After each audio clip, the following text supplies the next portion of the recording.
আপনারা কারা? আর এই মসজিদে ঢোকার অনুমতি আপনাদের কিটা দিয়েছে? ভাই আমরা তাবলিগের সাথী, আপনাদের এই মসজিদে এসেছি এই এলাকার মুসল্লিদের আল্লাহর দ্বীনের দাওয়াত দিতে। তাহলে এই জায়গায় কি জন্য এসেছেন? আপনাদের ফিরকার মসজিদে যান। ভালোই ভালোই বলছি, এখান থেকে চলে যান। যান আপনাদের ফিরকার মসজিদে যান।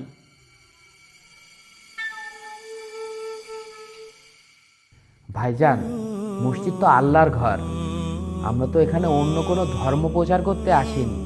আমাদের কয়েকটা দিন সময় দেন, পরে ইনশাল্লাহ আমরা চলে যাব। ভালোই ভালোই বলছি, আপনাদের ফিরকার মসজিদে যান।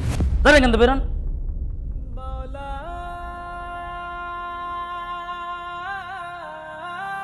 ভাই একটু থাকতে দিলে হতো না? বারবার এক কথা বলেন কেন? যান বেরোন, যান যান সব। চিনি না জানি না।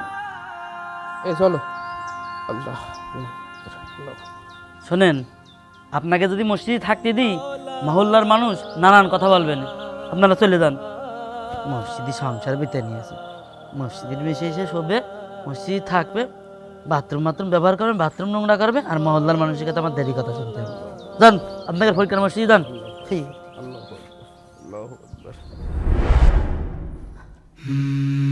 আমির সাহেব, এখন আমরা কোথায় যাব? চারিপাশে তো মাঠ আর মাঠ, কোনো মসজিদও তো দেখছি না। তোমরা চিন্তা করো না, আমরা তো আল্লাহর দ্বীনের দাওয়াত দিতে বের হয়েছি। আল্লাহ নিশ্চয়ই কোনো একটা ব্যবস্থা করে দেবে। আমির সাহেব, চলেন কোনো একটা বাড়িতে যাই, তারা যদি আমাদের অনুমতি দেয় আজকের রাতটা নয় ওখানেই থাকবো। চলো। সুবহানাল্লাহ, আলহামদুলিল্লাহ, সুবহানাল্লাহ, আলহামদুলিল্লাহ, সুবহানাল্লাহ, আলহামদুলিল্লাহ। সুবহানাল্লাহ। আমির সাহেব, চলেন এই বাড়িতেই গিয়ে দেখি। চলো। আসসালামু আলাইকুম, বাড়ি থেকে আছেন ভাই? ওয়ালাইকুম আসসালাম। আপনারা কারা? কাকে যাচ্ছেন?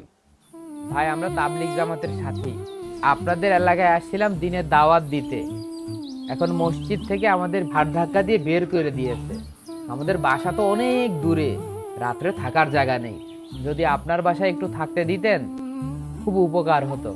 আরে ভাই, যেখানে মসজিদের লোকে আপনাদের থাকতে দেয়নি, সেখানে আমি কেন আপনাদের থাকতে দেবো? যান এখান থেকে, যান।